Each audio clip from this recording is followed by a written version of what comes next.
When you look at this Leafs season, Bob, and I think you elucidated it pretty well with all of that, is that they are now in a position where the best case for this team is to wind up with essentially the same very difficult deal that they've had the past 2 years, and in fact 3 years if you include Washington. But the last 2 years, they're going to face Boston or Tampa in the first round. And right now, I think the smart money might be on Boston, given how Tampa is playing.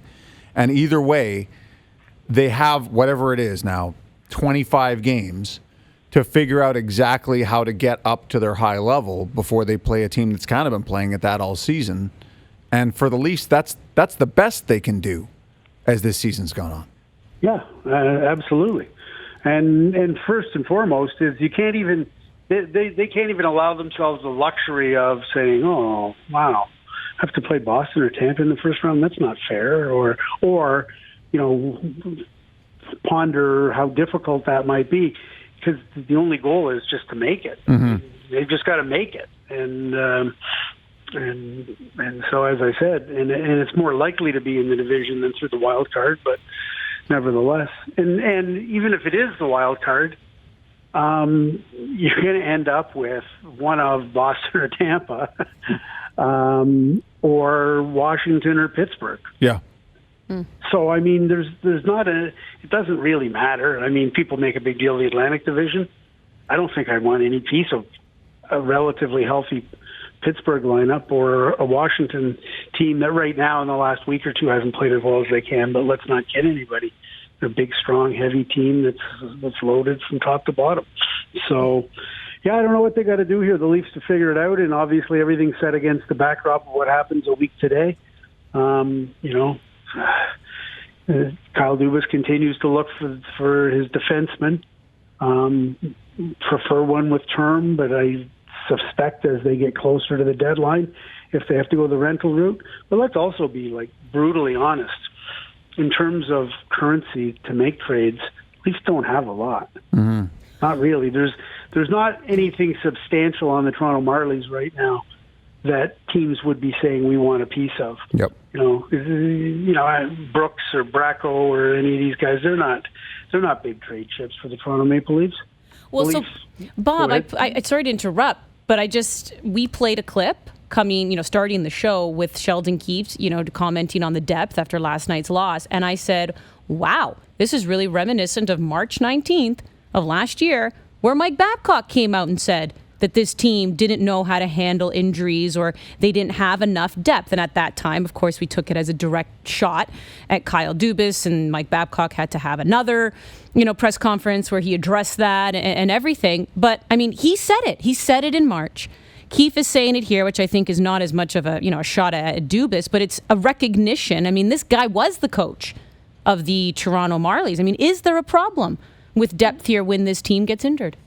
Well, right now there is. Well, yeah, a lot of teams have problems with depth when you get that many people injured.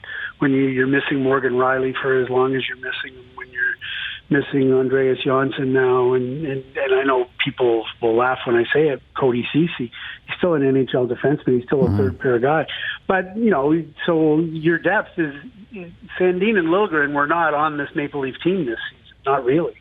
So there's your depth. So, and last night the depth kind of got lit up a little bit, I thought, but they're still really good players. I mean, the Leafs don't want to trade those guys. Those that would be your currency. When I say they're not well positioned, it's because I should have said before I said they're not well positioned with currency to say that the Leafs don't want to trade Sandin. They don't want to trade Liljegren. They don't want to trade Nick Robertson, who's lights out in Peterborough this year, their second-round pick, who's playing like a first-round pick. They didn't have a first-round pick last year or whatever. Was it 2 years now they haven't had a first-round pick, or just last year? But in any case, so this past year they didn't have a first-round pick. They don't want to trade their first-round pick, but they might be forced to this time around. And so they're not really well positioned outside of, they know that if they're going to get a defenseman with term, then they'll probably have to trade Kapanen. And it's not an ideal time to trade Kapanen because Andreas Johnsson's injured. And right now, after earlier in the season, Engvall, everybody had visions. Oh, look, he's playing great and he's being productive and he's moved up in the lineup and he's been quieter. Trevor Moore's gone now because they had to address the backup goaltending position. So they lost a little of their depth in terms of Trevor Moore. So it's, the reality is they are trying very hard to find a defenseman with term. Failing that, they may look at the rental market, but all set against the backdrop of there's limitations in terms of what they're prepared to give up.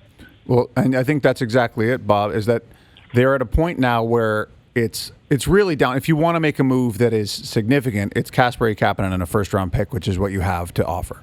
And if they do that, like the fact that they've lost some depth along the wings, that, as you know, like the Ilya Mikheyev injury is so difficult for this team because that's a guy who if he plays, and he should be back this year, but he's coming back from something pretty major. If he's playing right now, you can look in Kapanen and say, okay, we can eject this guy more easily. But right now, they need kind of everything they got. Mikheyev, Janssen, I mean, not whatever way you slice it, based on the way Mikheyev played this year, based on the way Janssen has played over the course of his relatively brief NHL career, realizing that he hasn't had the kind of year he's been afflicted with injuries and inconsistency and underperformed. But anyway you slice it, that's 2 top 9 forwards in the National Hockey League all day long, as Mike Babcock would say. They're top 9 NHL forwards, and you don't have them, and so you gotta lean harder on the guys that you got. And there's going to be games like last night when you've leaned hard and guys are probably tired and you break down and that's that. So, but they've still managed to collect some points here over the last couple of weeks, and Campbell's done a good job when he's been in there. And so we'll see where this week goes and what the Florida Panthers do.